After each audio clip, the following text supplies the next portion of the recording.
আজ রাত পেরোলেই চাকসু নির্বাচন। ইতিমধ্যেই নির্বাচনকে কেন্দ্র করে পুরো ক্যাম্পাসের জুড়ে বইছে নির্বাচনী হাওয়া। একটি বিষয় বলে রাখা ভালো, এই নির্বাচনে যেন কোনো কারচুপি না হয়, নির্বাচন যেন সুষ্ঠু সুন্দরভাবে সম্পন্ন হয়, সেজন্য বিশ্ববিদ্যালয় প্রশাসন থেকে 5 স্তরের নিরাপত্তা জোরদার করা হয়েছে, যেখানে পুলিশ, র্যাব, বিএনসিসি এবং বিএনসিসি সদস্যরা দায়িত্ব পালন করবেন। এছাড়া স্ট্রাইকিং ফোর্স হিসেবে দায়িত্ব পালন করছেন সেনাবাহিনীর সদস্যরা। এছাড়া ক্যাম্পাসে যেন কোনো কারচুপি না হয়, সেজন্য গোয়েন্দা সংস্থার যথেষ্ট লোক এখানে মোতায়েন করা হয়েছে। আরেকটি বিষয়, চট্টগ্রাম বিশ্ববিদ্যালয় শহর থেকে প্রায় 22 কিলোমিটার দূরে হওয়ায় শিক্ষার্থীদের যাতায়াতের একটি সমস্যা হয়। তবে এই নির্বাচনে যেন শিক্ষার্থীরা সুন্দরভাবে ভোট দিতে আসতে পারে, সেজন্য বিশ্ববিদ্যালয় প্রশাসন থেকে যথেষ্ট বাস এবং শাটল ট্রেনের শিডিউল বৃদ্ধি করা হয়েছে।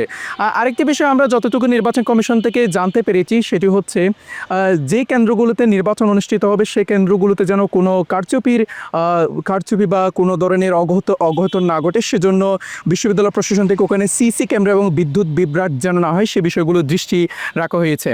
এছাড়া বিশ্ববিদ্যালয়ের 24টি পয়েন্টে নিরাপত্তা বাহিনীর সদস্যদের মোতায়েন করা হয়েছে, যেন বিশ্ববিদ্যালয়ে কোনো অঘটন না ঘটে। এই ছিল আমার কাছে চট্টগ্রাম বিশ্ববিদ্যালয়ের সর্বশেষ মাহমুদ ইমন, চট্টগ্রাম বিশ্ববিদ্যালয়।